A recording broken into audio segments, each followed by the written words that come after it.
And welcome back to the Conscious Consultant Hour, Awakening Humanity. Before I get back to Lolly, I just quickly want to mention to everybody that tonight, May 25th, is this month's meeting of the Conscious Business Collective, 7 p.m. tonight. There's still some seats available. If anyone would like to come, you can still RSVP at our meetup group, meetup.com/conscious-biz-collective. Just go there and RSVP. We're going to do some great deep work tonight, quite in alignment with some of the stuff we're talking about today, only a little bit more in the mother and father archetype. But so, Lolly, you've mentioned a couple of times this idea of the leadership gap. How sometimes there's a bit of a gap between sort of where we're leading from and who we really are. I was wondering if you could maybe just explain that a little bit more for our audience. Absolutely. So the book is about, which is called The Leadership Gap, What Gets Between You and Your Greatness. For every single archetype that I mentioned earlier, the rebel, the explorer, the truth teller, each one of those archetypes has a polarity of character. And we have to know what they are in order not to lead from there. So if we're stressed, if we're struggling, if we're challenged, if we're overworked, and if we're just not at our best, we tend to lead from a leadership gap and not even know it. Could you maybe give us an example, like just paint a little bit of a picture of like one that's from the gap and one that's more who we are? Right. So the first one that I talked about was the rebel who was confident, and then the leadership gap was the imposter who has self-doubt. But the second one, the explorer, is a very interesting archetype. The explorer is someone who wants to do something great in the world. They want to be creative and innovative. But what they do is they are fueled by their intuition. And people think intuition is about your gut feeling. People always talk about that. That's your sixth sense. But in my studies and my research, I learned that intuition was really based on this. And I find this extremely interesting, and it explains it on a whole new level. If you've had experiences in your life, all of a sudden it becomes like a microchip in your mind. If you've read something, it becomes a microchip in your mind. If you've had a conversation with someone, it becomes an experience and it's a microchip in your mind. And then what happens is that you ask a question to the universe. You go, what should I do about this new product? All of a sudden your brain starts to tabulate all your experiences, all your memories, all your thoughts. And all of a sudden something says, do this. Intuition is the tabulation of all the microchips that you have in your mind of everything that you've ever experienced. So it's not only your sixth sense, it doesn't come from something that is unexplained. Science explains that it comes from everything that you've ever learned. So read a book a day, have as many experiences as you can, because then you have more knowledge. But there is a gap, and this is a really big leadership gap. Intuition is about letting go and going with the flow. But if you're a control freak, and if you need to have things your way and your way of thinking, the leadership gap of the explorer becomes the exploiter. And where before they use their intuition, now you use manipulation. And when you manipulate, you want it your way or the highway. And this is a big leadership gap that most of us don't understand.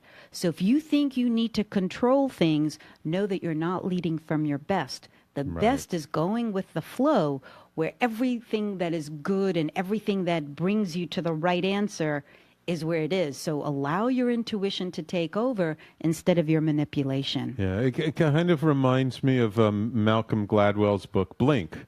Right, that they've done all these studies that in the blink of an eye, you can make a decision or a choice if you trust yourself based on things you're not even aware of, that your brain is like measuring someone's body language, their vocal intonation, and your history of pattern matching with other people the same way, and how you can come up with an answer that if you had to think about and really analyze everything, would take you thousands and thousands of hours.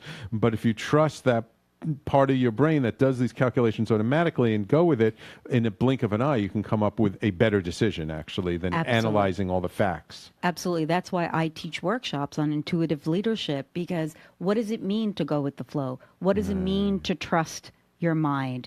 What it is to trust your heart? two different languages, and we have to know the difference. Yes, yes. So you've talked a lot over this hour about like working with individuals. Do you do any sort of group work? Absolutely. So I do workshops, I speak on this subject, and I'm actually creating a mastermind starting in right after the book launch, where we'll be coming together and talking about the leadership gaps, what it is to stand in your greatness, and how we can make a difference in the world. Because I think now more than ever, we need the right kind of leaders. Yeah, absolutely, absolutely. So what is your hope or your intention for this book? You know, that once it launches, you know, this weekend, everybody go out, buy the book, Memorial Day weekend, it's available. It's out there and it's in people's hands. What is the impact you're hoping that the book has? What a great question. And I ask myself a lot, because before you write a book, why do you write a book? Right. So many people have personal reasons why they write a book. Mm-hmm.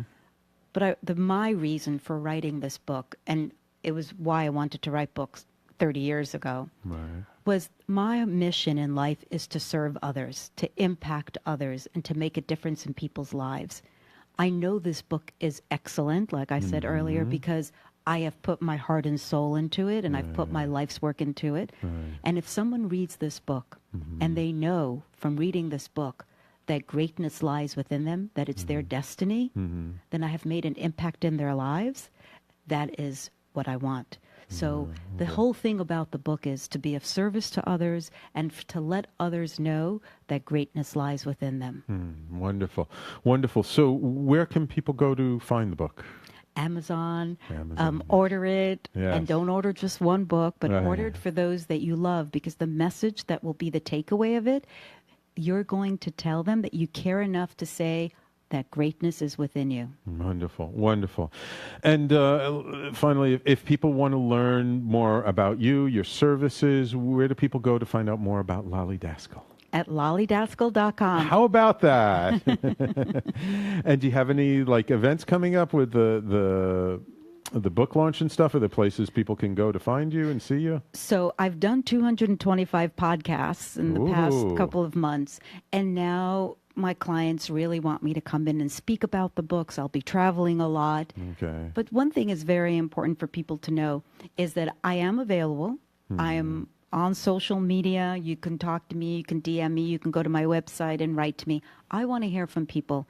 I want to know what's going on in their lives.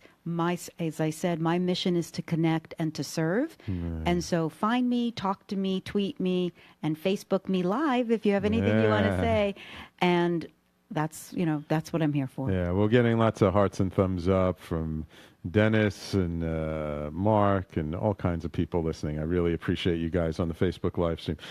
Last question for you. With all the craziness in politics and around the world today, how do you feel leaders need to make a more progressive impact on the world? Like, what do we need to do to help to heal some of this craziness going on so that we can sort of come together and be a more, I don't even know how to phrase it, just sort of a more interdependent society and not one that's like pulling apart at the seams? And it goes back to what my book's about. If we take it back to morality, if we take it back to our virtues, if we come from, I will treat you the way I want to be treated, we would be living in a whole different world. But that's not what this is about. What we have now is ego, what I have created. I created this acronym over 20 years ago, which means edging greatness out. And when you edge greatness out is because you're only self-serving. It's only about, well, they created something and I have to bash it, or they did something and I have to discredit it. That's not living from your virtue. So if we can go back to our values, if we know what we stand for, and if we treat others the way we want to be treated, we'd have a whole different world. Beautiful, beautiful. Thank you so much, Lolly. It's been a pleasure having you on the show today. Thank you so much for coming in. What an honor. Thank you. Oh, you're quite welcome. And whenever you write your second book, we have to have you back here, okay? Yes. All right. Wonderful, wonderful. And of course, just a big thank you to all of our listeners and watchers on the Facebook live stream. I love you guys. I'm so grateful for you. If you have any questions for Lolly or for myself, please feel free to get in touch with us. You guys know how to get a hold of me. I'm Sam at theconsciousconsultant.com. And of course, go on the Talkradio.nyc website for past interviews and for future shows coming up. Sign up for the newsletter so you can know what's coming up in the weeks ahead. And just a reminder that tonight, May 25th, 7 p.m., the Conscious Business Collective. Come out. I may be taking a break for the summer, so, if you really want to come and check it out, tonight would be a really good time to do it, because I think after this, I may take a break for the summer and then reconvene in the fall. So thank you all for listening. Remember, we've got more great shows tomorrow, Friday, starting at 11 a.m. with Joseph Bondi and In the Know 420, followed by Joan and Priya on Follow Me Friday and Tony Martignetti, Nonprofit Radio. Thank you all for listening. Everybody have a wonderful, amazing, tremendous week, and we will talk to you next week.